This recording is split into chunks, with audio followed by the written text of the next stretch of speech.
Alih-alih diangkat Abdullah bin Ubay bin Salul, diangkatlah Nabi Muhammad SAW. Inilah asal mula dendam Abdullah bin Ubay bin Salul kepada Nabi, sampai jadi orang tokoh paling munafik yang diabadikan dalam Al-Quran. Yang mau saya ceritakan, generasi tadi orang-orang Yahudi yang nanti membuat keonaran di masa Nabi, sifatnya diwariskan pada generasi setelahnya. Tidak sedikit juga yang baik-baik, Pak. Jadi Yahudi itu nggak semuanya buruk. Ada yang baik, ada yang bagus keislamannya, tapi ada yang terwarisi oleh sifat-sifat keburukan sebelumnya. Siapa di antaranya?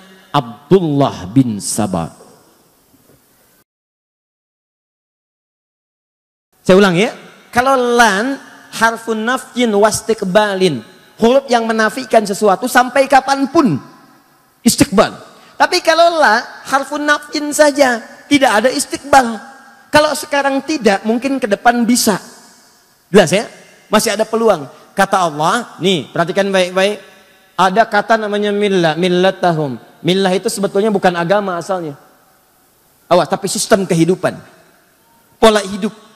Sistem ekonomi, sistem politik, sistem macam-macam itu sistem kehidupan. Nah kata Allah, orang-orang Yahudi itu punya tipikal, tidak akan senang sampai kapanpun orang lain berada di atasnya. Jadi kalau dalam urusan politik mesti unggul di atas, gak boleh ada yang naik ke atas. Kalau ada yang naik dia mesti turun. Di ekonomi juga demikian, dia harus kuasai. Ya pasar modal kuasai, sistem ekonomi kuasai, bank kuasai, gak boleh ada yang naik. Kalau kelihatan satu negara mau naik, turunin lagi, bikin krisis, bikin macam-macam, turun. Jelas ya?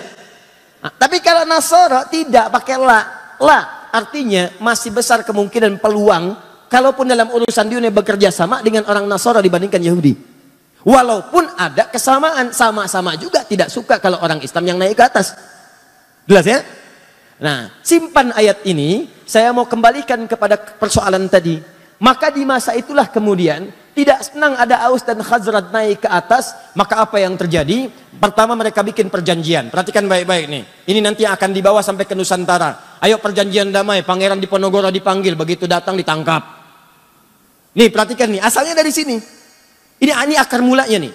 Datang kemudian dituliskan perjanjian, begitu selesai dituliskan perjanjian, kita harus bersama-sama menjaga Yathrib. Kalau ada yang nyerang kita bela sama-sama. Kita bekerja sama dengan baik. Baru dituliskan, belum kering tinta itu, berapa masa setelahnya kekhawatiran di kalangan mereka semakin memuncak, diseranglah kemudian Aus dengan Khazraj dari belakang. Serang sampai mereka minta bantuan kepada klan dari Aus Khazraj yang berada di wilayah Syam, Syria dan Damaskus dan sekitarnya. Datang bantuan, dikalahkan, pukul, hancur orang Yahudi pada saat itu. Maka mereka mengajukan perdamaian. Kami damai aja, damai. Singkatnya berdamai mereka. Di sini kemudian saya ingin katakan satu hal yang penting. Ketika mereka berdamai, tertulis di tulisannya perdamaian, tapi di belakangnya mereka berpikir bagaimana caranya dalam suasana damai itu mereka tetap kalah di hadapan kita. Maka dimunculkanlah satu isu, difikirkan oleh mereka dengan teori yang kelak dipraktekkan oleh para penjajah di Nusantara ini dengan nama divide et impera. Diadu domba. Anda bayangkan, dombanya di Garut yang ngadinya orang Yahudi. Diadu oleh mereka. Maka dibikin isu, di Khazraj dibikin isu, di Aus dibikin isu perpecahan.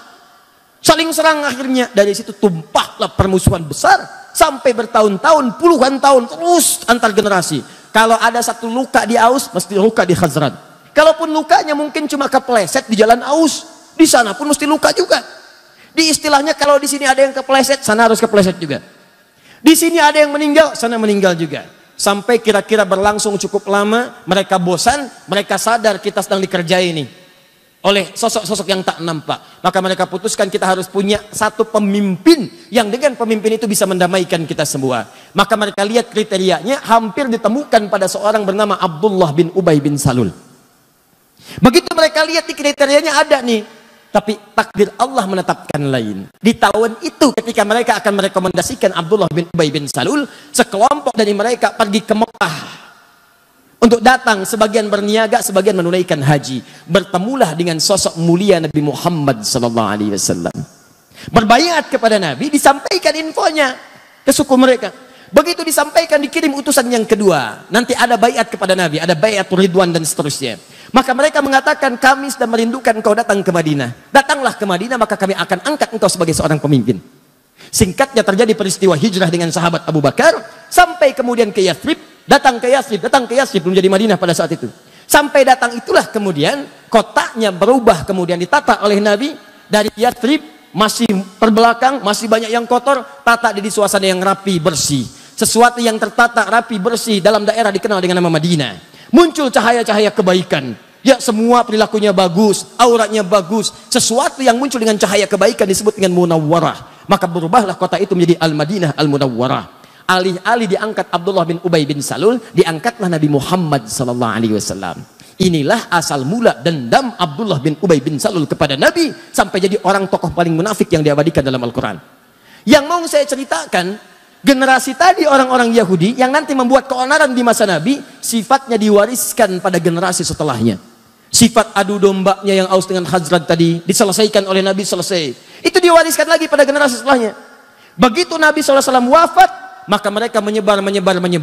Ada yang pura-pura masuk Islam, ada yang memprovokasi. Tidak sedikit juga yang baik-baik, Pak. Jadi Yahudi itu nggak semuanya buruk. Ada yang baik, ada yang bagus keislamannya, tapi ada yang terwarisi oleh sifat-sifat keburukan sebelumnya. Siapa di antaranya? Abdullah bin Saba. Abdullah bin Saba. Awas, kita sedang berbicara sejarah ilmiah nih, dan tidak menyoal kalangan atau manapun, ya. Di kalau nanti ada yang keberatan, duduk kita diskusi dan kita buka fakta sejarahnya. Sepakat ya? Nah, lihat sini. Ini di antara tokoh Yahudi yang konon disebutkan dalam sejarah pura-pura masuk Islam. Dan ini salah satu sosok yang terwarisi oleh tipikal buruk Yahudi-Yahudi sebelumnya. Padahal Nabi sudah obati itu. Aus Khazraj saya persaudarakan, kata Nabi. Yahudi-Yahudi yang lain silahkan boleh tinggal. Kita berniaga, dudukan, bikin piagam Madinah. Tapi apa yang terjadi? Ada yang berkhianat. Suku-suku yang 3 tadi saya sebutkan tadi berkhianat, menyalahi kesepakatan. Bahkan ada yang hendak membunuh Nabi. Apa yang Nabi lakukan? Allahu Akbar. Yang sudah buruk tak terobati, maka dihukum dengan hukum negara. Hukum eksekusi. Yang lain keluar. Mereka keluar diusir dari Madinah, bukan karena Nabi yang usir, karena perilaku mereka sendiri. Sebelum ke Madinah itu tidak pada diusir. Usir ini, diusir, ditanggung di Madinah, diperbaiki, diberikan pelayanan yang bagus, cuman berbuat onar juga. Maka dikeluarkan karena perjanjian yang sudah dibuat. Nah itu ketika menyebar keturunannya, menyebar sifat-sifatnya, maka diantaranya tertularkanlah kepada sosok ini. Ini eksis di zaman sahabat Uthman bin Affan radhiyallahu ta'ala anhu. Ketika Uthman menunjuk kerabat-kerabatnya yang pakar-pakar di bidang ekonomi itu menempati pos-posnya, maka orang ini bergerilya, langsung masuk bukan di wilayah Madinah. Karena kenal Madinah itu. Orang Madinah semua kenal Uthman. Uthman itu orang baik, nggak mungkin nepotisme, nggak mungkin milih yang salah dan sebagainya. Maka dia masuk ke wilayah yang sulit dijangkau pada saat itu untuk memberikan informasi yang cepat. Datanglah dia ke Mesir di Afrika Utara. Dari Mesir. Mesir itu bukan Arab ya, secara geografis. Mesir itu Afrika Utara. Cuma bahasanya bahasa Arab. Secara kebahasaan disebut negara Arab. Tapi secara geografis disebut dengan Afrika Utara. Masuk wilayah Afrika Utara. Sama dengan Libya, Tunisia, Maroko, Aljazair itu wilayah Afrika Utara. Maka dia datang ke Mesir. Apa yang dia katakan di Mesir? Dia sebarkan isu bahwa khalifah saat ini, satu, telah melakukan nepotisme. Nepotisme. Dia pilih kalangan dari kerabat-kerabatnya saja. Tahan sebentar. Tahan. Sesuatu yang dituduhkan kepada orang lain dan itu tidak nyata, maka dalam bahasa Al-Quran itu disebut dengan fitnah namanya. Jelas? Sesuatu yang dituduhkan kepada orang lain dan sifatnya tidak nyata, maka itu disebut dengan fitnah namanya. Keburukan orang lain dibincangkan, nyata sifatnya, tanpa sepengetahuannya, maka itu disebut dengan gibah namanya. Jelas? Maka dituduh Uthman dengan sesuatu yang tidak nyata. Tuduh. Maka muncul fitnah. Uthman nepotisme. Dan berita ini kan gak seperti kita sekarang. Kalau sekarang ada berita di Amerika, sekian detik bisa kita klik. Kejadian di Ranca Ekek, kita berdoa semoga Allah muliakan dan sabarkan saudara-saudari kita insya Allah. Dan kita juga insya Allah apa yang kita bisa bantu, kita bantu saudara-saudari kita. Ada kejadian puting beliung kemarin itu kan. Kejadian di Ranca Ekek. Itu sedunia tuh bisa mengakses. Tsunami-nya di Banten, yang bela sungkawanya banyak. Kirimkan duka cita dari Turki, dari sini, langsung nampak. Ini zaman Utsman, telepon belum ada, email nggak nampak, WhatsApp belum kepikiran, BBM tuh belum dikreasikan, nggak ada.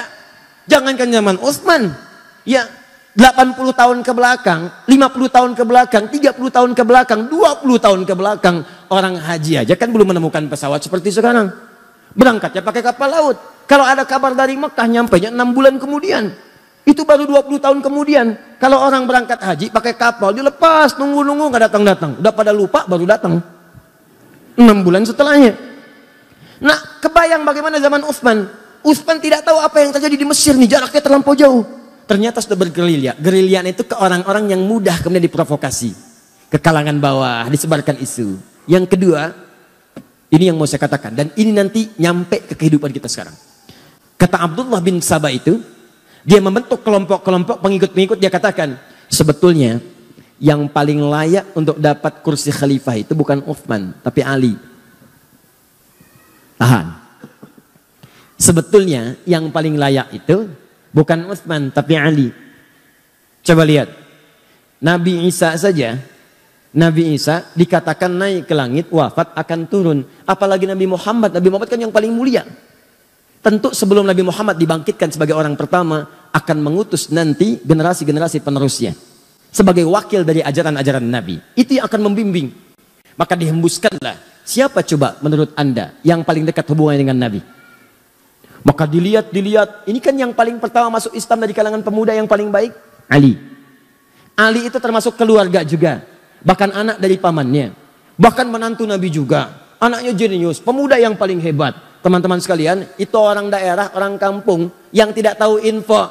Utsman juga mulia, menikah dengan tadi 2 putri Nabi, dimuliakan oleh Nabi, disebut ahli surga. Bahkan satu masa ketika Utsman akan masuk ke satu kebun, riwayat Abu Musa al-Ash'ari, kata Abu Musa al-Ash'ari, saya minta izin dulu pada Nabi. Kata Nabi, persilahkan dia masuk, akan masuk seorang ahli surga yang diuji dengan musibah. Seorang ahli surga diuji dengan musibah. Nah, info-info ini nggak banyak nyampe, masuk ke kalangan bawah, diprovokasi. Yang bagus tuh Ali, yang hebat Ali dan sebagainya. Padahal dua-duanya mulia. Maka orang-orang awam ini mudah kemudian disulut, masuk ke kelompok Abdullah bin Sabah, maka dikenal dengan pengikut Sabah, namanya Sabaiyah. Abdullah bin Sabah dikenal dengan Sabaiyah. Saya agak cepat sedikit ya, mohon maaf karena waktu kita itu sangat singkat. Tahan. Maka terkumpul di wilayah Mesir. Dia coba infiltrasi wilayah Madinah. Begitu masuk, mental. Jadi karena orang tahu Utsman tinggal di Madinah, tahu kebiasaan Utsman, jadi begitu akan menyoal Utsman, sebetulnya Utsman begini ya, jangan bicara tentang Utsman. Utsman lebih baik dari apa yang Anda katakan. Utsman kok nempatkan saudaranya di situ? Utsman itu lebih paham, karena Utsman itu pakar di bidang ekonomi, dia tempatkan mungkin salah. Mental. Dia pergi ke daerah.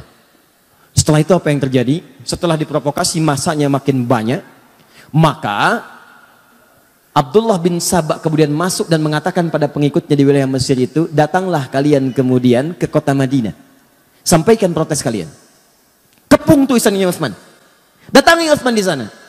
Maka mereka bergerombolan datang ke wilayah ini, datanglah ke Madinah. Ini yang datang ini bukan cuma datang. Ada yang bawa pedang, ada yang bawa pisau, ada yang bawa pentungan besi. Datang. Begitu intelijen menyampaikan kepada Utsman ada pergerakan dari wilayah Afrika Utara menuju ke sini. Apa isu yang dibawa? Mereka ingin minta penjelasan kepada Khalifah Utsman bin Affan. Kenapa mengangkat saudaranya begini. Apakah benar Ali paling utama dan sebagainya. Maka Utsman karena disebutkan kemudian Ali, nepotisme dan sebagainya, Utsman perintahkan Ali, kamu kasih penjelasan. Apa kata Ali? Saya katakan dari awal, ingat kata-kata saya?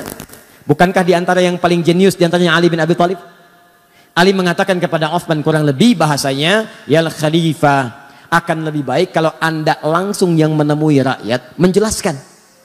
Kalau saya jelaskan bisa, tapi tingkat kepuasannya berbeda. Kalau orang datang ke istana, ke pusat kekuasaan, maka Ali menyampaikan satu pendapat yang sangat brilian, dan ini warisan dari Nabi SAW. Akan lebih baik kalau pemimpinnya langsung yang menemui, karena itu akan memberikan kepuasan tersendiri kepada rakyatnya. Utsman ketika mendengar usulan itu, bagus usulannya, baik saya akan temui. Demikianlah kalau di lingkaran sekitaran pemimpin ada orang-orang yang mengusulkan kebaikan, maka pemimpinnya akan ikutan baik. Beda kalau di sekitarannya ada orang-orang yang tidak baik. Orang dah datang berbondong-bondong, ini pergi. Ini jadi masalah. Lalu, saya sedang berbicara tentang hal yang lain ya. Jangan pikirkan yang tidak-tidak. Ya, saya bicara tentang Ali, bukan Jainuddin. Ini contoh-contoh, bukan saya nggak nyolong yang lain-lain, hati-hati. Ingat ya, catat kata-kata saya. Alhamdulillah. Baik. Baik. Alhamdulillah. Sebetulnya inisiatif itu bagus. Tapi menghapus pada yang saatnya belum dihapus, itu yang masalah.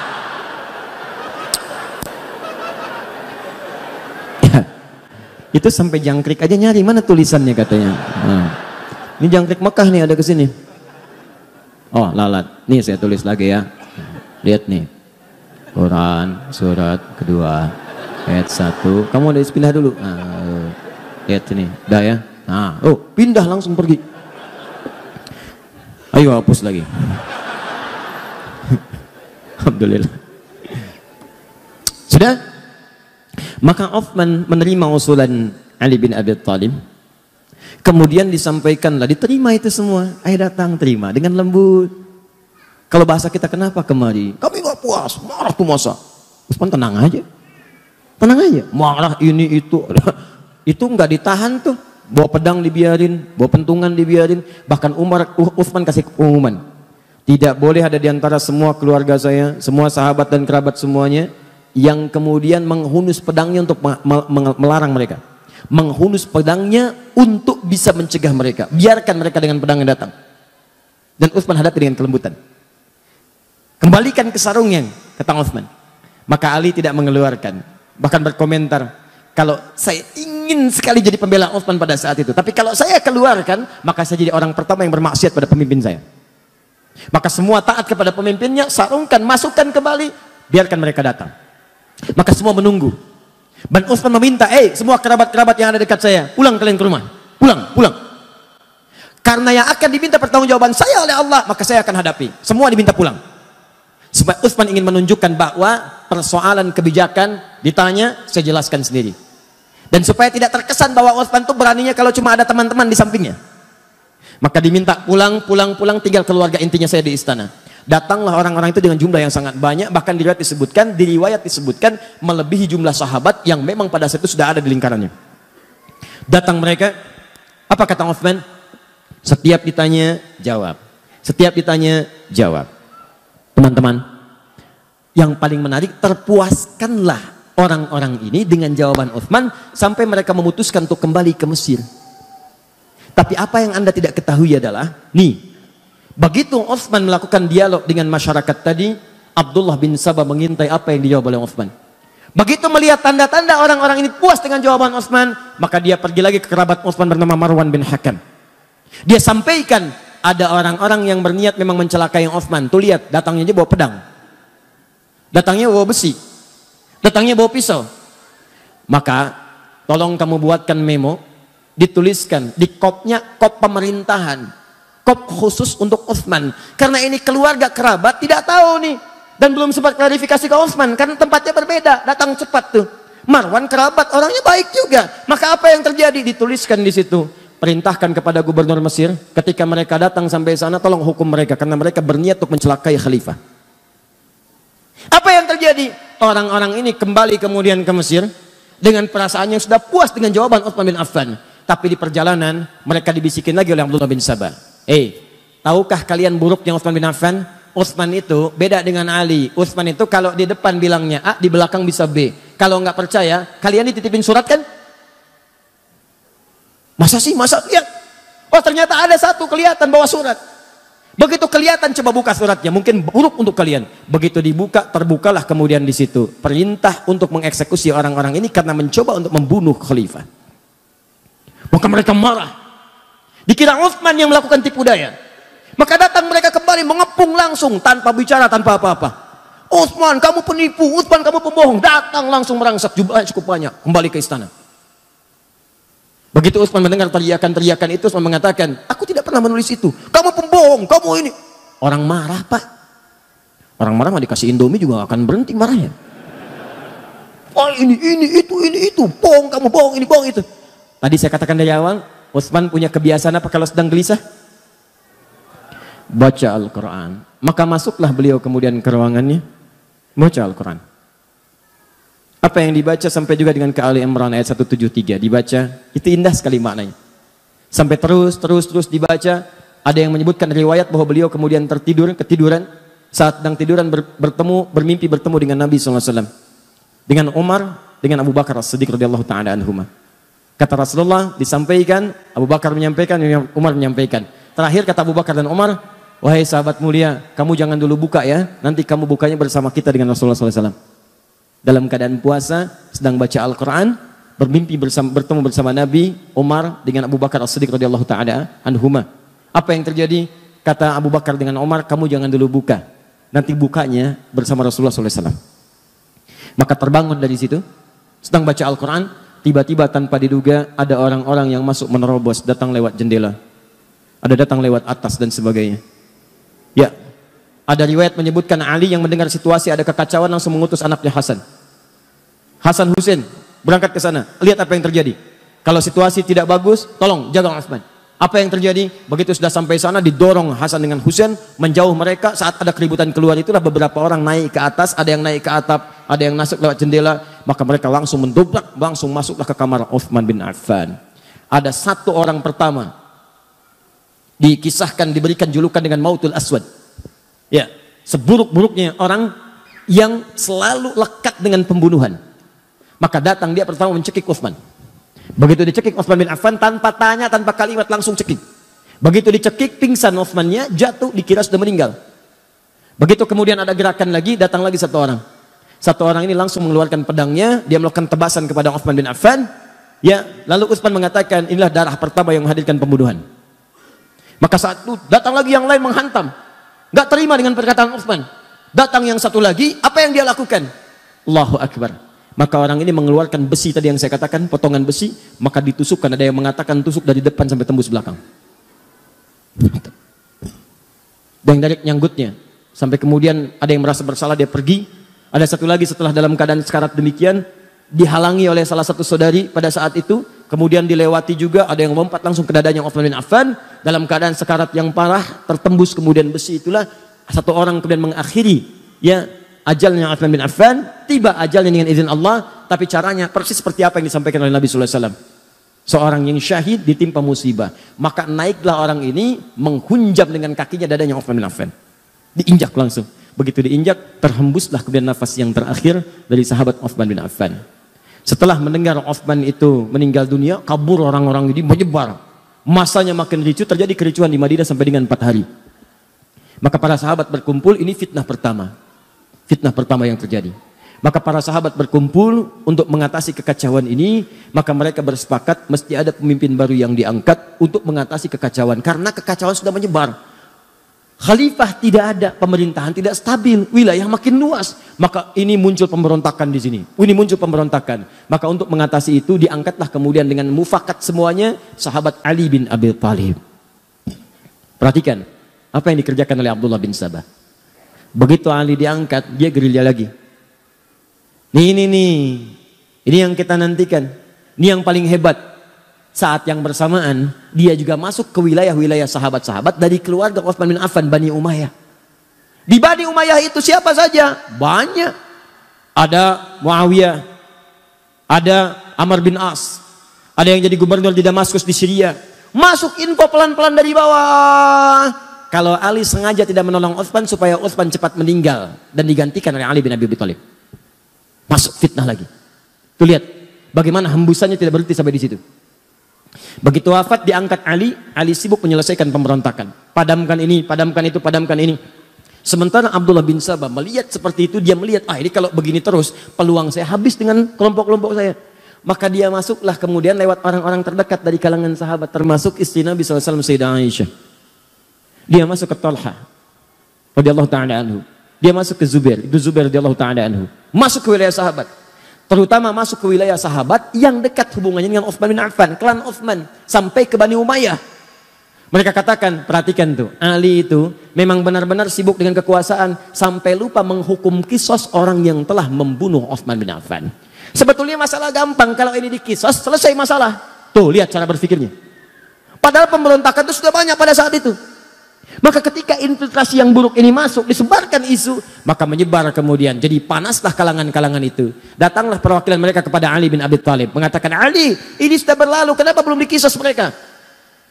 Kata Ali, sebentar, ini kan yang datang masa. Masa ini harus diteliti satu-satu. Harus ada bukti yang jelas, berikan saya waktu. Begitu menyampaikan demikian, tak puas semua, nggak bisa, ini nggak bisa. Disulut lagi dari bawah. Sampai terjadi kemudian perang Jamal. Perang Unta. Diprovokasi, masuk kemudian ke lingkungan para sahabat yang lainnya. Ingat teman-teman sekalian, para sahabat itu mulia, udul. Jangan katakan apakah para sahabat mudah terprovokasi, bukan. Karena cara pandang sahabat bukan provokasinya, cara pandang sahabat pada hukumnya. Sebagian mengatakan kalau salah ketahuan harus segera dihukum. Mereka tahu yang salah si fulan, tapi Ali berpendapat buktinya perlu jelas dulu. Kan sekarang juga dua alat bukti yang jelas, demikian kan? Sahabat tahu ini pelaku si fulan, si fulan, si fulan. Cuma Ali perkenankan saya mengumpulkan bukti dulu. Yang lain minta segera dikisos karena sudah tahu si fulan, si fulan. Ali bertahan dulu sampai mengumpulkan bukti yang kuat. Dikacaukan ini oleh tadi para penyusup tadi. Maka diprovokasi, kalian sahabat Nabi, kalian orang mulia, ini nanti akan diminta pertanggungjawaban oleh Nabi. Kenapa tidak dihukum? Tegur Ali. Sampai terjadi perang Jamal. Jamal itu unta. Karena peperangannya pada saat dipimpin oleh Sayyidah Aisyah menggunakan unta. Begitu sedang berperang itulah kemudian kata Ali dan para sahabat yang lain, ini unik nih. Sholatnya pernah sama-sama, pernah beribadah sama-sama, dan mereka menegakkan nilai sama-sama. Yang satu prinsipnya baik, yang lainnya juga baik. Tegakkan hukum, yang kedua siap menegakkan, kami kumpulkan bukti. Dua-duanya benar ijtihadnya. Yang salah itu yang memprovokasi. Maka apa yang terjadi? Yang terjadi adalah dua-duanya mengatakan, tolong ya, kalaupun kita berperang, ini bukan untuk memusuhi, ini untuk menegakkan apa yang kita kemudian telah pahami. Jangan saling melukai. Ini aneh Pak, saling berperang tapi jangan terkena sabatan pedang. Kalau bisa jangan orangnya, untanya aja. Itu terkenal dalam sejarah. Jadi begitu bertemu, nggak ada yang mau duluan. Nih, siapa yang menjadikan kacau situasi pada saat itu? Kelompoknya ini. Ini yang masuk. Dia yang masuk eksekusi duluan beberapa sahabat. Sehingga Talha syahid. Ibnu Zubair syahid. Tercatat hampir 4.000 sampai 6.000 sahabat syahid pada saat itu. Wafat. Maka semakin kacau situasi pada saat itu. Dihadirkan kemudian segala hal dan sebagainya. Sampai beritanya sampailah ke Damaskus, ke Syria. Pada tokoh yang masih sangat kuat pada saat itu. Teman-teman sekalian, dari klan Bani Umayyah. Pada kekuasaan Muawiyah sampai dengan ke Amr bin As, kemudian diantara pendukungnya. Maka ketika Ali menjelaskan situasi pada Sayyidah Aisyah, ini begini, beliau memahami akhirnya. Oh ternyata ini ada yang provokasi, ini begini, duduk. Semua duduk. Tapi itu tidak sampai kepada Syam di Syria. Yang saya katakan tadi, belum ada pesawat, belum ada telepon. Berita yang sampai di sana, pendukungnya Utsman dianiaya oleh Ali, bayangkan. Sehingga ketika Ali mengatakan kita harus jaga stabilitas ini, lebih baik kuatkannya pemerintahan dulu. Aisyah akhirnya ya mengakui kita bayat. Semua bayat. Tenang. Tapi sampai ke Syam itu nggak nyampe beritanya. Akhirnya apa yang terjadi? Diprovokasi. Karena ini sudah perlakuan yang buruk, maka kami, kata ini nih, pengikut ini datang ke sana, kami hanya akan mengangkat khalifah bukan Ali, yang kami angkat Muawiyah saja. Maka diangkatlah kemudian khalifah di sana sampai mendeklarasikan sebagai khalifah baru. Anda bayangkan tuh. Fitnahnya luar biasa. Maka apa yang terjadi? Sudah nggak sempat. Konon ada yang menyebutkan Muawiyah kirim utusan untuk klarifikasi, tapi di tengah jalan kemudian dieksekusi. Begitu dieksekusi oleh kelompok dari sini, sempalan sini, nyampe berita ke sana, Ali yang eksekusi. Semakin kuat kemudian rasa bencinya, marahnya, diprovokasi demikian, maka menyiapkan pasukan. Disampaikan juga kepada Ali, Muawiyah sudah menyiapkan pasukan, tidak mengakui kekhalifahan. Maka secara singkat disampaikan, Ali pun mesti siapkan pasukan. Maka dua-duanya menyiapkan pasukan, dikenal dengan perang Siffin itu. Maka apa yang terjadi? Ali mengatakan, ini karena sudah makar terhadap negara, kita harus bereskan, tapi dengan cara yang mulia. Sama kayak tadi tuh, pelan-pelan, karena sama Muslim. Gak ada yang mau nyakiti, gak ada yang mau macam-macam. Ini masuk lagi nih. Yang ini nih, aduh. Nanti saya tunjukkan kepada Anda, ini cuma contoh orang, tapi pemikirannya diwariskan. Dalam setiap hal-hal yang terjadi semacam ini, Anda akan temukan provokator-provokator bertebaran. Termasuk sekarang semakin bertambah eranya, tapi ini nggak akan berubah. Termasuk di YouTube juga banyak provokator nanti. Nanti akan temukan itu. Kembalikan ke sini. Jadi begitu sudah masuk, singkatnya bertemu, lebih besar pasukan dari sebelumnya, terjadi peperangan itu sampai pasukan Muawiyah terdesak. Ya, apa yang terjadi pada saat terdesak? Muawiyah, saya katakan di belakang kan ada Amr bin As yang seterusnya, itu jenius. Kata mereka, sudah kita kalau teruskan akan kalah nih, dan makin banyak korban. Gini aja, supaya duduk sama-sama diskusi, duduk dengan baik, maka kita lakukan tahkim. Tahkim itu tombak Al-Quran, ya, kemudian bukan ditombak untuk menunjukkan sesuatu yang kotor, bukan. Maksudnya untuk berhukum dengan hukum kitabullah. Kenapa menggunakan tombak? Karena mudah diangkat begini. Kalau ngangkat orang kan belum ketahuan apa maksudnya. Begitu dipanah dari belakang meninggal, repot lagi. Maka yang diangkat Al-Quran begini, semua berbaris di belakang Muawiyah. Ketika berbaris, diangkat kemudian mushaf. Saat diangkat itulah kemudian Ali mengatakan, tidak, itu siasat, saya tahu itu siapa yang bikin. Karena Ali kenal Amr bin As. Tanya dulu mereka, kalau mereka ingin tahkim, mereka harus menyerah dulu. Mereka harus menyerah. Kalau sudah menyerah, baru tahkim. Karena situasinya sedang demikian kacau. Kalau tidak menyerah duduk sama-sama, maka mustahil bisa diskusi dengan baik. Ini Ali. Wah, ketika Ali perintahkan, terus dorong mereka sampai mereka menyerah. Maka yang satu golongan mengatakan, Ali kamu nggak benar nih. Dalam fikih perang, kalau sudah ada yang tahkim mengangkat Al-Quran, hukumi dikembalikan kepada Allah, nggak boleh kita serang. Maka orang-orang ini langsung keluar dari barisan Ali. Keluar dalam bahasa Arab disebut dengan kharaja. Orangnya kharijun. Kalau keluar karena tidak sepakat dan keras sifatnya dan cenderung buruk keadaannya, maka dikenal dengan nama khawarij. Maka muncullah kemudian orang-orang golongan ekstrim baru. Dia mengatakan, lihat nih, Ali menyimpang. Kafir nih Ali. Kafir. Anda bayangkan tuh. Siapa mereka dibanding Ali? Ali itu menantu Nabi. Jaminan surga. Pemuda paling hebat, paling setia, nyawanya dikorbankan bahkan untuk risalah Islam, bahkan untuk Nabi. Dalam peristiwa Isra Mi'raj, itu cuma ada 3 orang di rumah itu. Begitu akan berangkat, kata Nabi, Ali, kamu tidur di tempat tidur saya ya. Saya dengan Abu Bakar akan hijrah. Kamu yang gantikan di sini. Itu tahu tempat tidur Nabi itu yang jadi tujuan. 100 orang pemuda pasukan khusus sudah ngintai, taruhannya nyawa. Ali masih muda, Abu Bakar sudah sepuh, dengan Nabi mau berangkat. Apa kalimat Ali? Bala ya Rasulullah, siap, siap dengan nyawanya. Tidak pernah tertuliskan di buku sejarah manapun Ali protes. Misal ada kata-kata, ya Rasulullah, jangan saya, Abu Bakar aja yang tuaan dikit. Misalnya, enggak tuh. Ali, Abu Bakar begitu mulia. Teman Nabi, mertua Nabi, sahabat Nabi, hidup dengan Nabi, sehijrah dengan Nabi, wafat dikubur di samping Nabi, mulia. Hati-hati, karena nanti setelah ini akan ada yang mengadu domba dengan semuanya. Perhatikan baik-baik.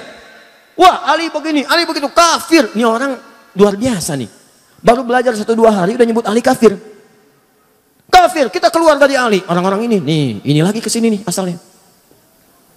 Provokasi, Ali kafirnya, Ali nggak benar. Melanggar ketentuan Allah, kafir Ali. Maka keluar dia.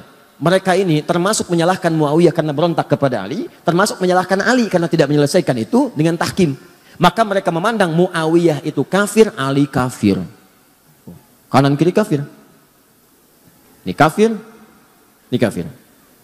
Hukumnya wajib dibunuh. Ini yang kelak kemudian hari mengincar dan mengintai Muawiyah, Amr bin As, dan Ali bin Abi Thalib.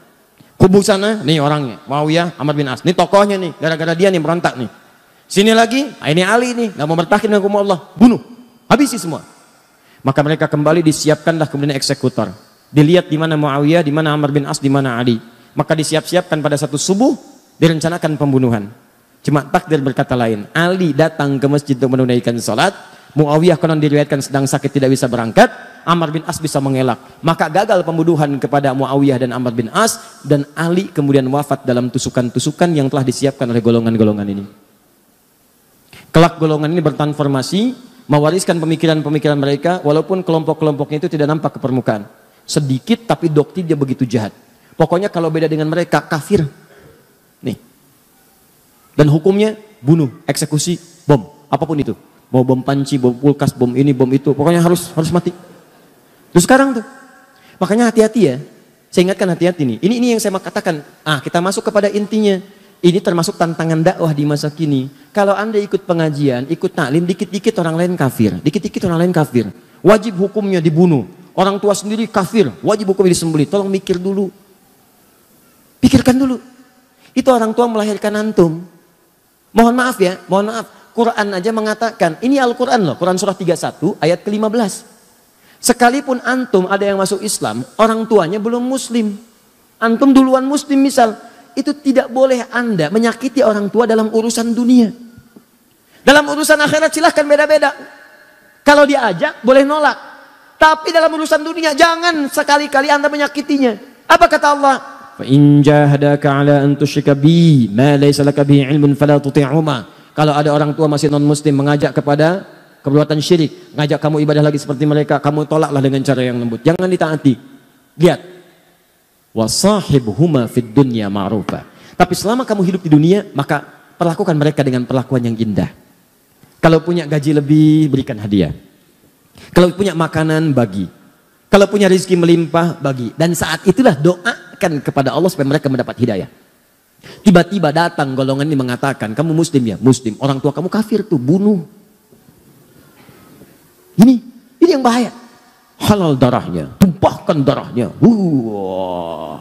Ada orang pengen minta pendapat ke pemimpin, datang ke istana. Tumpahkan darahnya. Anda siapa? Nah ini kayak gini nih, tembak, bom, ini semua. Datang kemudian, ke Jalan Tamrin, bawa mobil, dar meledak. Itu yang dibom siapa? Yang meninggal siapa? Dan semua bertentangan dengan hukum Al-Quran. Katanya Anda berpedoman pada Quran. Kata Quran, buka kembali ayatnya teman-teman sekalian. Lihat lagi ayatnya. Siapa yang sengaja merencanakan pembunuhan? Wa may yaqtul mu'minan muta'ammida fajaza'uhu jahannam. An-Nisa ayat 91 sampai 92 itu.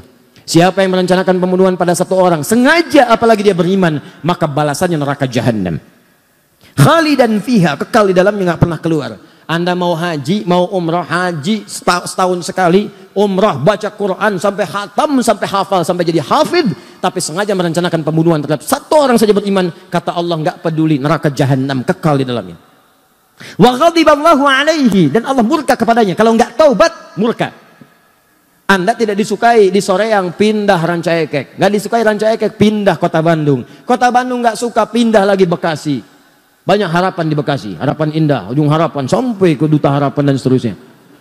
Tidak disukai di sana, pindah. Di Indonesia nggak disukai, pindah. Tapi kalau Allah tidak menyukai Anda, mau pindah kemana? Wala'anahu, dilaknat dia, wa'adalahu 'adzaban 'azima, dan dijanjikan siksa berkali lipat. Pertanyaan saya, orang beriman yang mana yang mau punya cita-cita masuk neraka jahanam? Makanya tolong dipikir dulu. Kalau ada yang ngajak-ngajak bom ini, bom itu, masuk markas polisi, bom, bu. Itu di sana banyak orang-orang beriman, masuknya musola juga. Masuknya masjid juga. Ini masjid diror. Masjid diror dari mana?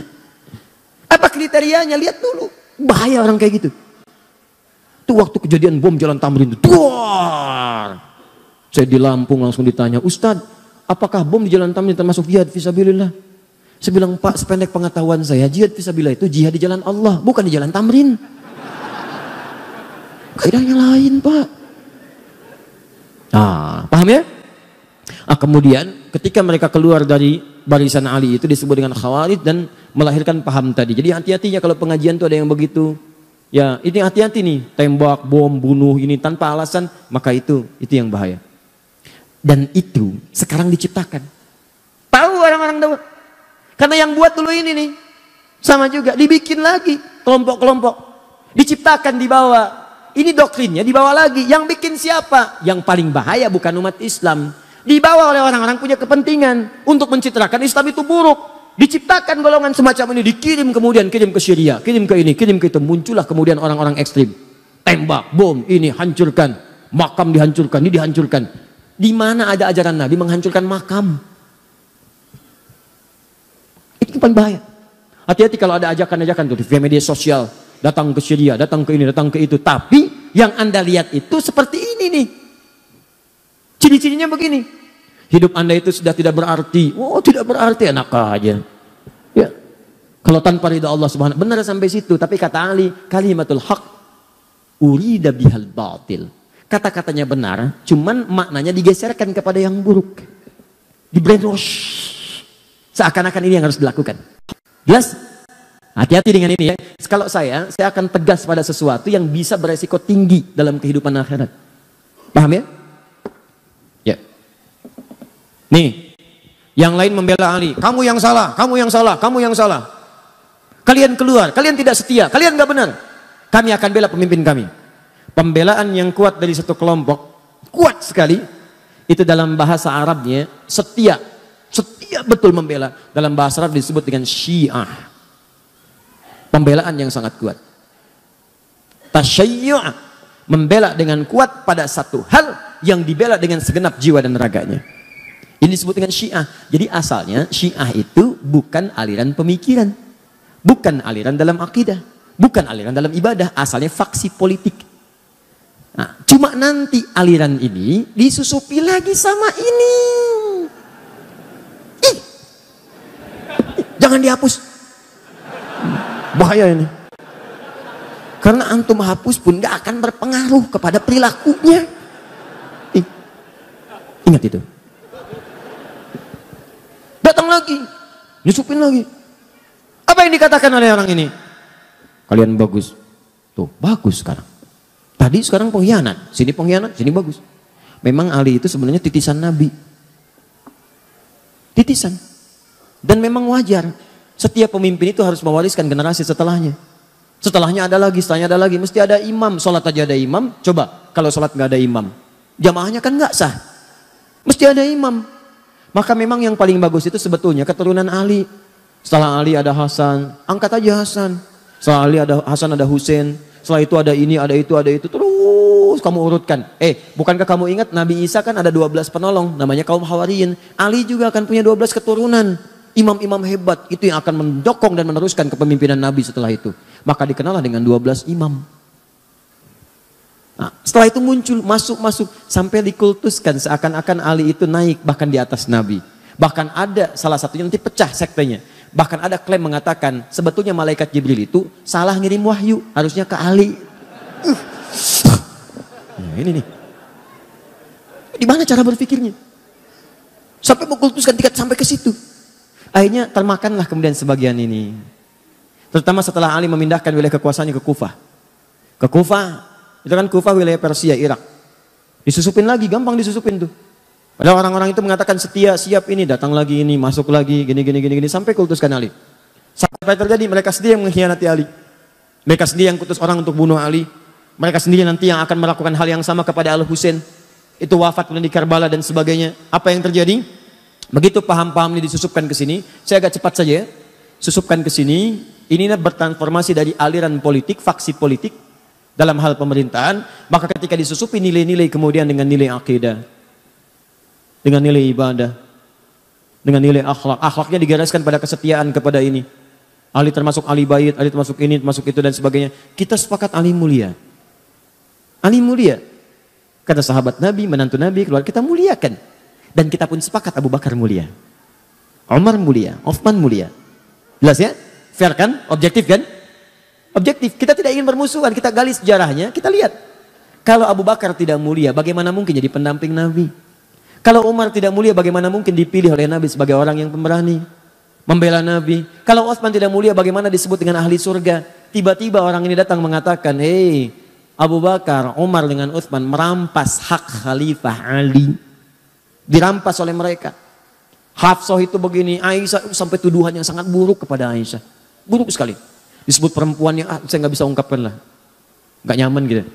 Anda bayangkan ya, Anda kenal Abu Jahal? Udah ngapus yang salah. Kenal Abu Jahal. Luar biasa. Cuma di sore yang tapi nggak apa-apa mas, di Palembang ada yang kenal Firaun. Jadi sampai mana tadi? Nah, rampas, Aisyah dituduh.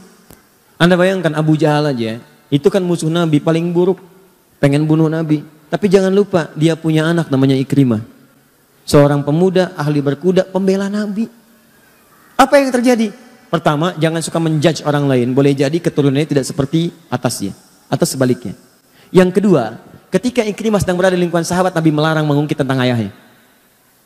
Jangan bicarakan ayahnya, jangan menyinggung anaknya. Karena Ikrimah saudara kita. Seburuk-buruknya Abu Jahal dilarang oleh Nabi digunjingkan langsung dekat keluarganya. Makanya saya sering katakan kepada Anda, bagaimana Anda bisa menggunjingkan istri Nabi SAW? Apa Anda tidak mau menjaga perasaan Nabi? Katanya cinta Nabi, tapi saat bersamaan Anda menyinggung Nabi. Dengan cara apa? Menyinggung sahabatnya, menyinggung istrinya dan sebagainya. Nah, ini dimasukkan ke dalam doktrin ini, sehingga ini menjadi doktrin dalam aliran-aliran kepercayaan, akidah. Masuk kepada bahkan ranah ibadah dan sebagainya. Sampai mengatakan setelah ini berkumpul makin kuat. Bahkan mengatakan, hadis-hadis pun ada yang ditukar. Yang benar hadisnya semua dari Ali. Yang lain salah semua. Maka ini punya koleksi sendiri. Bahkan cara sholatnya sendiri. Bahkan keyakinannya beda sendiri. Mesti ada imam, mesti ada ini, mesti ada itu. Kalau tak taat pada imam maka dari segi keimanannya kurang. Mesti taat. Rukun Islamnya Islam. Rukun imannya iman, tapi jumlahnya beda. Karena nanti ada kepatuhan iman pada imamah, pada imam. Dan imam itu sifatnya maksum. Ini berbahaya lagi karena yang maksum cuma Nabi. Jadi maksum itu dijaga dari salah, cuma Nabi dan Rasul. Manusia lain tidak ada. Maka ini masuk doktrinnya, imamnya maksum. Ya, bukan namanya maksum, bukan sifatnya katanya maksum. Sebutkan tuh 2, 3. Maka ini menyebar. Terus sampai Ali wafat pun menyebar juga. Terus sampai kekinian. Bertransformasi sampai keluar fatwa-fatwa ulama, sampai ngasih pertimbangan, tapi juga mengajak kita dengan cara yang lembut. Karena memang ada orang yang sudah nggak paham dari kecilnya udah begitu, dari lahir udah diajak begitu. Maka pada yang seperti ini jangan keras juga. Termasuk misalnya ada yang Ahmadiyah, ada yang macam-macam, ada yang dari lahir sudah di-Ahmadiyahkan dan dia nggak ngerti kecuali itu yang benar. Maka caranya doakan oleh kita, dakwahi, ajak dialog. Ya kalau berbuat kasar, maka hukum berlaku di situ. Ya ada perlindungan kebaikan. Tapi kalau tidak, dakwahi dengan cara yang makanya baca buku, baca sejarah. Kalau ada yang begini-begini kita bisa jawab. Yang benar itu sebetulnya Ali, betul Ali itu benar. Abu Bakar pun benar. Tapi Ali merampas loh, betul. Merampas dari siapa? Merampas dari orang yang salah. Yang salah siapa tuh? Pemberontak Utsman. Kok kamu jawab begitu? Nih referensinya. Ini karangan ini. Sudah selesai. Beres. Jelas. Maka keluarlah fatwa sampai dengan Syekh Muhammad Hashim bin Asy'ari, pendiri Jam'iyah Nahdlatul Ulama, 31 Januari tahun 1926. Beliau menulis satu kitab di antara 19 kitab, namanya Risalah Ahlus Sunnah wal Jamaah. Di halaman ke-10 beliau menyebutkan tentang ini. Syiah. Kata beliau di halaman 9-nya, faslun fi dhuhuril bid'ah fi ardi Jawa. Pasal tentang awal munculnya bid'ah di tanah Jawa. Bid'ah di sini bukan fikih, bid'ah tentang akidah. Firqah namanya. Kalau fikih madhab, kalau akidah firqah. Akidah itu udah ke aspek keyakinan. Kalau fikih tata cara ibadah. Maka kata beliau, sejak tahun 1330 Hijrah, sebelum itu semuanya udah jelas. Madhabnya Ahlus Sunnah wal Jamaah. Wilayah Jawa itu madhabnya Imam Asy-Syafi'i. Sebutkan semuanya. Sampai tiba-tiba muncullah kemudian entah datangnya dari mana aliran-aliran yang menyimpang. Siapa di antara mereka? Halaman 10 paling bawah, lihat. Baris 1 sampai dengan 3. Wa minhum rafidhiyuna. Di antara mereka yang menyimpang itu yang masuk ke tanah Jawa, itu awal masuknya 1330 Hijrah. Sekarang 1440 Hijrah. Berarti berapa tahun yang lalu? 110 tahun. Di 110 tahun yang lalu. Kalau sekarang 2019, berapa tahun yang lalu?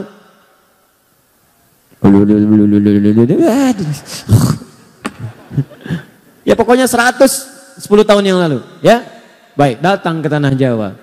Apa yang dilakukan? Rafidhiyun. Rafidhi itu menunjuk kepada orangnya, Rafid. Sifat yang disebut Rafidah. Apa Rafid itu? Menolak dengan cara yang kasar. Ya, radda menolak. Tapi menolak dengan cara yang kasar, rafadha. Minum mas. Terima kasih, itu lembut. Ini minum mas. Non cianawan aing. Luar biasa.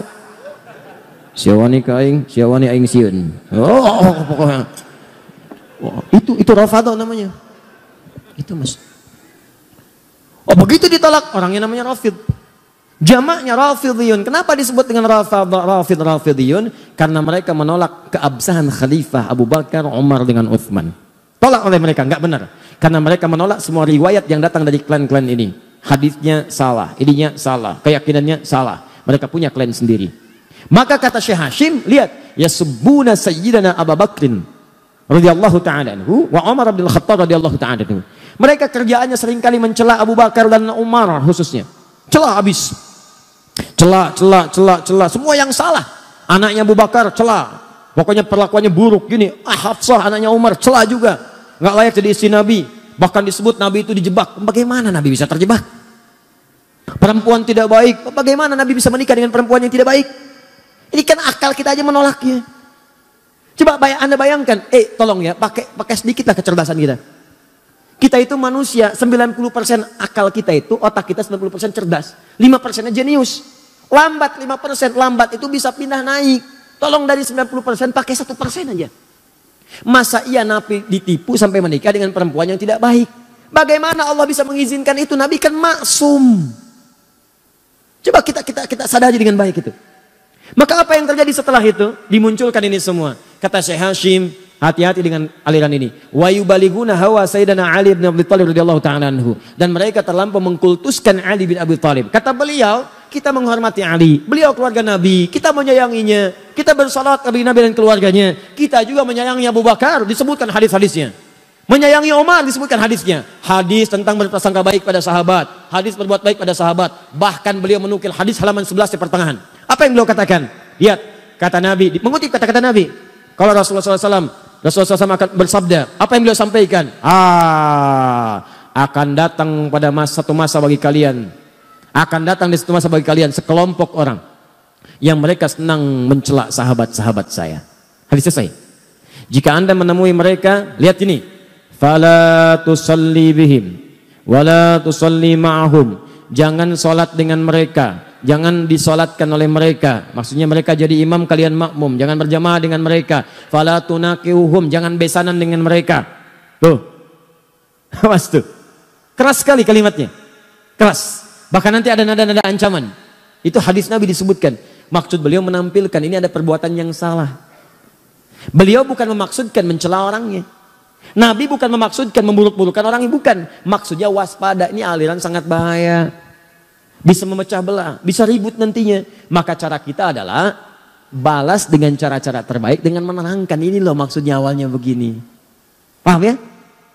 Nah, maka kalaupun ada di sekitaran kita yang seperti itu, pertama kita berdoa kepada Allah. Semoga mendapatkan hidayah untuk jadi baik dalam kehidupan. Yang kedua, kitanya pun belajar, baca lagi, baca sejarah, sehingga ketika nanti diskusi kita punya argumentasi, terangkan. Kalau sudah kita terangkan gak mau juga, itu pilihan masing-masing. Jelas ya? Dan itu dijamin oleh negara, pasal 29 ayat 2. Negara terjamin kemerdekaan tiap-tiap penduduk untuk memeluk agamanya masing-masing dan beribadah meluk agama dan kepercayaannya itu. Jelas ya? Nah, maka ini tantangan dakwah yang kedua selain tadi Khawarij. Kenapa saya sampaikan ini teman-teman? Karena ini kekinian bertransformasi dan banyak bertebaran di sekitaran kita sekarang. Saya tanya, ada paham-paham yang gampang mencap kafir yang lain?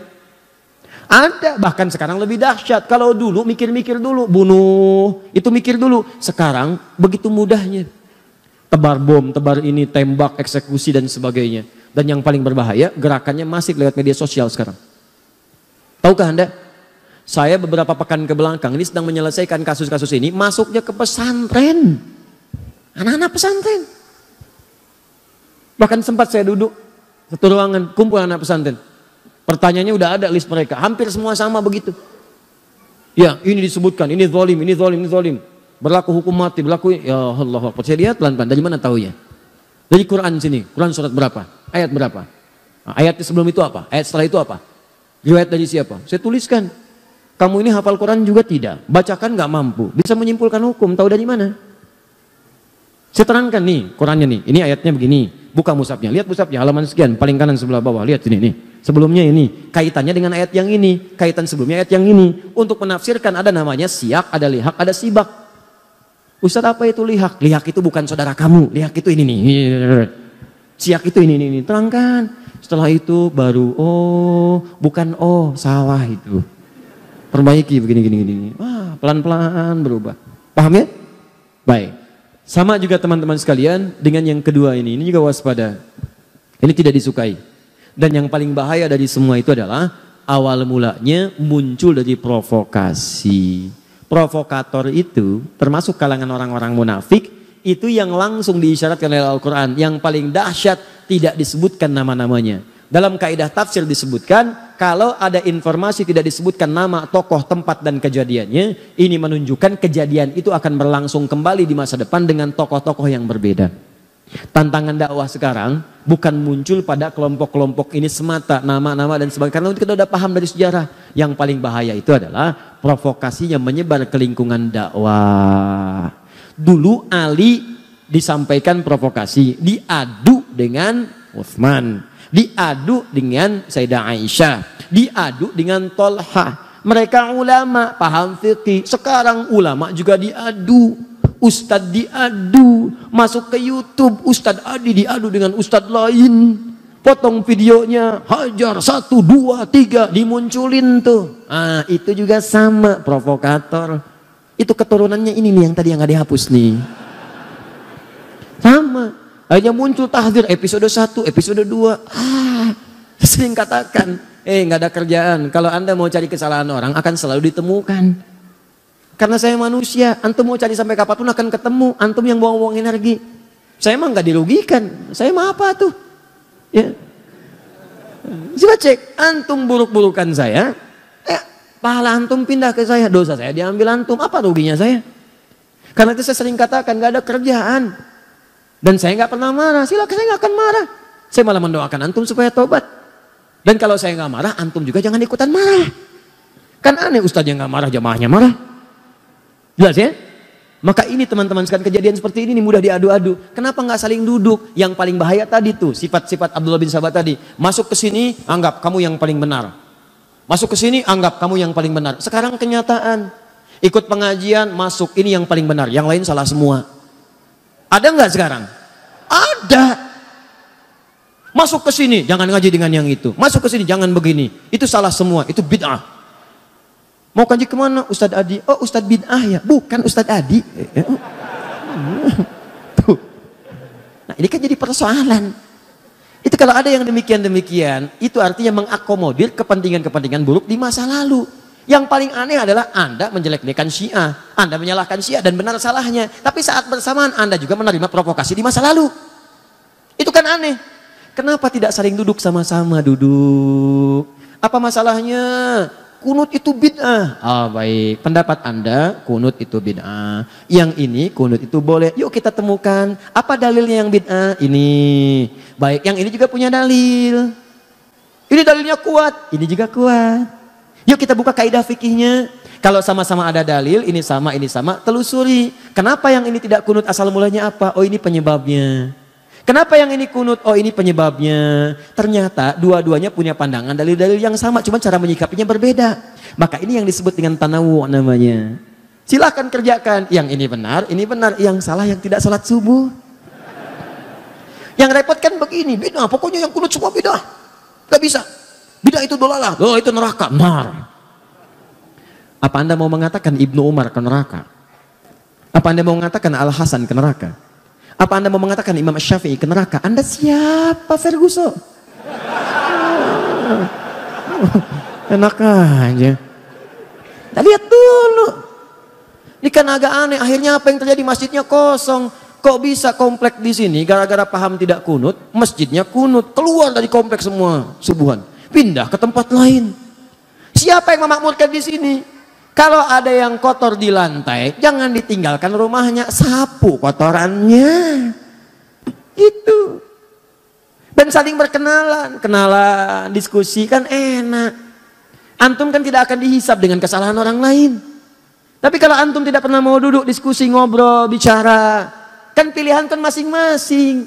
Jangan sampai perbedaan pendapat membuat Anda tidak bisa minum teh bersama, duduk bareng-bareng. Ngopi, bagi yang ngopi, duduk bicara, ta'aruf, kenalan dengan yang lainnya. Kan prinsipnya jelas, tak kenal maka tak. Bukan tak sayang ta'aruf, Bu. Ta'aruf, ibu kenal suami tetangga tidak harus sayang. Masa kenal suami tetangga, kenal dan langsung sayang?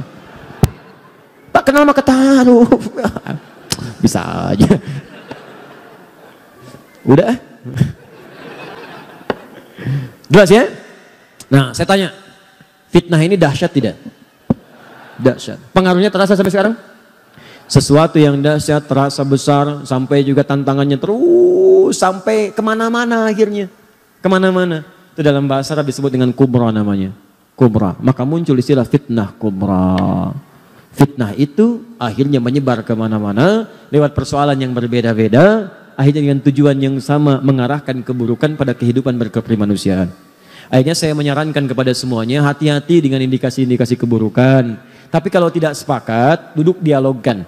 Kecuali kalau tindakan sudah anarkis. Anarkis balas lagi dengan pembelaan-pembelaan yang benar yang dibenarkan oleh hukum. Jelas ya? Dan juga bagi siapapun termasuk pemirsa dimanapun Anda yang berada, jika tidak sepakat dengan bahasan ini, mari kita duduk, diskusi. Secara ilmiah. Ya, Anda punya referensi, kami punya referensi.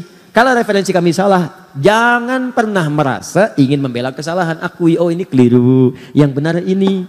Kalau Anda benar, maka kita ikuti. Kalau saya benar, Anda salah, saya tidak paksa Anda mengikuti saya. Fair kan? Objektif ya? Nah, itu baru kita nyaman dalam belajar. Maka itulah inti materi kita pada hari ini. Nanti ada yang lain lagi. Apa yang lain lagi? Dahsyat dan sekarang terjadi. Dan kreativitasnya tinggi sampai masuk ke televisi. Dan itu diungkap oleh Syekh Hashim dalam kitabnya Risalah Ahlussunnah wal Jamaah. Yang paling bahaya, itu bisa menggugurkan amalan-amalan Anda sebelumnya, bahkan bisa memasukkan Anda ke neraka. Dan dahsyat itu terjadi kekinian. Apalagi sekarang musim-musim ini mau mendekat amalan ini bisa terjadi. Nah sekarang apakah amalan ini teman-teman sekalian? Itu yang akan kita bahas bulan depan nanti. Ya, sekalian saya bawa kitabnya sekalian saya tunjukkan. Ini. Wah pokoknya luar biasa lah Pak. Kalau dulu itu cuma sekedar datang. Kalau sekarang tampilannya lain. Pakaiannya kayak ustadz. Ininya begini. Bahkan ada di TV ada macam-macam. Anda mesti hati-hati. Karena itu bisa menjerumuskan. Kata beliau ini sangat bahaya. Bahkan ada yang bisa menjerumuskan ke neraka. Nah apa amalannya? Bulan depan. Ya. Sekiranya itu ya. Sudah jam 10. Kita istirahat dulu. Dan kita pahami dengan baik itu diamalkan. Insya Allah jam 12 saya ada di Al-Murabbi. Sekalian saya menulis buku baru. Itu dibahas nanti malam. Nanti malam di Istiqomah kalau saya tidak keliru. Itu bahagia dalam naungan Al-Quran dan Sunnah. Yang siang di Al-Murabbi kita akan bahas nih. Amalannya ringkas. Tapi pahalanya begitu melimpah. Kalau Anda kerjakan amalan itu, dosa-dosa Anda seketika akan gugur dan pahala Anda naik. Kalau Anda meninggal pada saat itu, insya Allah statusnya juga syahid. Nah, apakah amalan itu? Nanti siang. Gak ada zuhur. Subhanakallahumma bihamdika asyhadu an la ilaha illa anta astaghfiruka wa atubu ilaik. Wa akhiru da'wana alhamdulillahi rabbil alamin. Al'afu minkum. Sebelum saya tutup dengan salam, saya ingin mengajak pada kita semua. Pertama, ini kita sedang banyak diuji ya. Ya ada juga ustadz-ustadz kita yang diuji dengan penyakit, Ustadz Arifin, ya, Ustadz Bernard, ustadz yang lainnya juga mungkin yang tidak saya ketahui. Ada juga mungkin teman-teman dari yang lain yang tidak hadir juga diuji. Ini juga ada yang satu orang tuanya sakit, ada yang kanker serviks, ada yang diuji di lingkungan. Kita sama-sama berdoa kepada Allah Subhanahu wa taala, semoga Allah angkat penyakitnya. Allah berikan kesembuhan segera dan Allah muliakan kita semua insyaallah. Allahumma taqabbal minna innaka antas samiul alim wa tub alaina innaka antat tawwabur rahim. Allahumma rabbana ya Allah ya arhamar rahimin salli ala habibikal karim rasulikal mustafa amin sayyidina Muhammadin wa ala alihi wa sahbihi ummati ila yaumiddin. Allahumma rabbana la tada' lana fi maqamina hadha wa fi kulli maqamin dhanban illa ghafartah wa la hamman illa farajtah. Ya Allah, jika ada di tempat ini atau kerabatnya ya Allah yang datang membawa lumuran dosa, jangan biarkan meninggalkan tempat ini kecuali Engkau telah ampuni segala dosa-dosanya. Kalau ada yang hadir di sini membawa kegelisahan, jangan biarkan dia meninggalkan tempat ini kecuali Engkau telah tenangkan keadaan hatinya. Allahumma wala maridhan illa syafaitah. Ya Allah, jika ada di tempat ini atau kerabatnya, keluarganya, teman-teman kami, sahabat kami tengah Engkau uji dengan penyakit seberat apapun, maka mohon angkat dan sembuhkan segala penyakitnya. Allahumma ya Allah ya Rabbal alamin wala asiran illa yassartah. Jika ada yang hadir di majlis ini membawa kesulitan di rumah tangganya ya Allah, apapun di pekerjaannya atau kehidupan sosialnya, maka mohon dengan keikhlasan amalannya ya Allah, ringankan segala kesulitannya dan hilangkan segala kesulitannya. Allahumma taqabbal minna innaka antas samiul alim wa tub alaina innaka at-tawwabur rahim. Allahumma ikfina ya Allah bi halalika wa haramik, ikfina ya Allah bi ta'atika wa ma'siyatik, ikfina ya Allah bi fadlika amman siwak. Ya Allah, mohon cukupkan kami dengan yang halal daripada yang haram, cukupkan kami agar bisa berbuat taat dan menjauhi maksiat, dan cukupkan kami mengharap keutamaan darimu saja daripada yang lainnya. Allahumma rabbana atina fid dunya hasanah fil akhirati hasanah wa qina adzabannar bi fadlika subhana rabbika rabbil izzati amma yasifun wa salamun alal mursalin subhanakallahumma bihamdika asyhadu an la ilaha illa anta astaghfiruka wa atubu ilaik wa akhiru da'wana alhamdulillahi rabbil alamin. Assalamualaikum warahmatullahi wabarakatuh.